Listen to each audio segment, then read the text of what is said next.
Now you're not seeing triple. We do, in fact, have 3 trophies this year.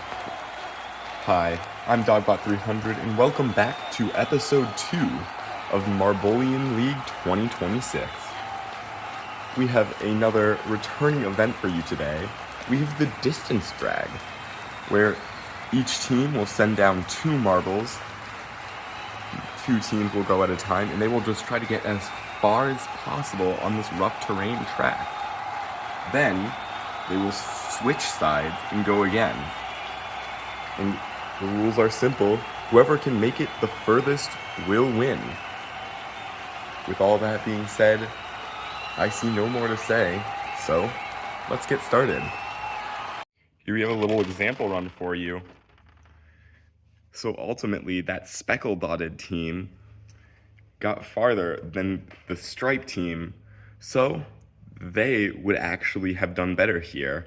However, if this were a real match, they would have switched sides and then went again, and then rather than being a tournament, it's just whoever can get the farthest overall. So let's move on to some real matches and see how things go. Starting right off the bat with Snowball Effect and River Rapids, getting pretty mixed scores there. They both get a 48. Going again, and River Rapids makes it all the way to the end, getting a 64. That's going to be great for them. 196. Here's the Titans and Lyman Dashers. Lyman Dashers not doing so well. Pretty average scores.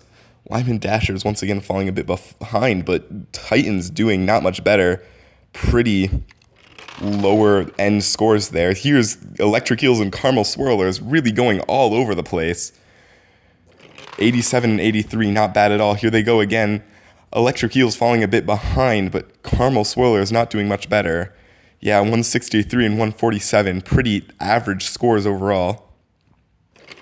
Here is our next team. We have the Caffeine Cruisers and the Seahorses. 89 and 96, pretty good starting scores. Switching lanes, here they go again. Caffeine Cruisers making it all the way to the end with a 211. I don't think anyone will be even able to beat that today. Really impressive stuff from them. Here are our scores so far. Yes, Caffeine Cruisers with a large lead.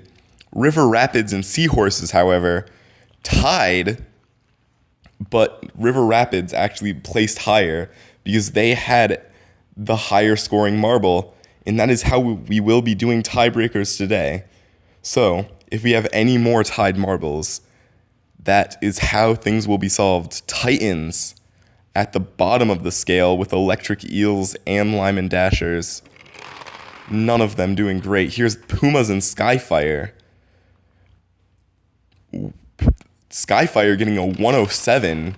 Very good from them. Here they go again. This time, Pumas being the ones to get much farther out of the gate.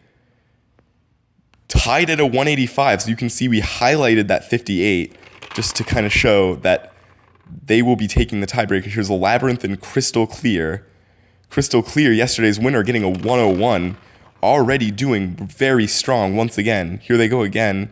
Crystal Clear making it all the way to the end, but gets one marble way farther behind, only getting a 195. We'll see how that fares out for him.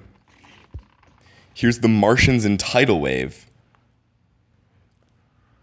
Getting fairly average scores. Actually, Tidal Wave getting a 67. Not that great of a score from them. Here they go again with their second run, switching lanes, both almost falling right off the track. How did they do score-wise, though? 166 and 176. Quite average. Here's our next team. Our last team, actually. We have the Phoenixes and Snow Wolves, 2 vicious-themed marbles. 102 and 100. Oh, my gosh. Incredible scores to end off the day, and here they go again. Snow Wolves getting really far again, and they get a 207. An incredible score from them. Here are our final scores for the day. Snow Wolves not quite being Caffeine Cruisers. Seahorses getting robbed of the podium 2 days in a row. 4th places twice in a row. Not great for them. Otherwise, a lot of ties. We had a 3-way tie between 7th, 8th, and 9th place. Puma, Skyfire, and Labyrinth all getting 185. How funny is that? Not much else too notable. Titans at the bottom of the spectrum. But let's congratulate our 3 medalists. We have River Rapids, the Snow Wolves, and Caffeine Cruisers. Anyway, here are our updated scores for all of the league. Crystal Clear and Caffeine Cruisers and Snow Wolves at the top. Lyman Dashers, a returning team, at the bottom. Very unfortunate. They'll have to step up their game. But anyway, I am your host, Dogbot300, and thank you for watching.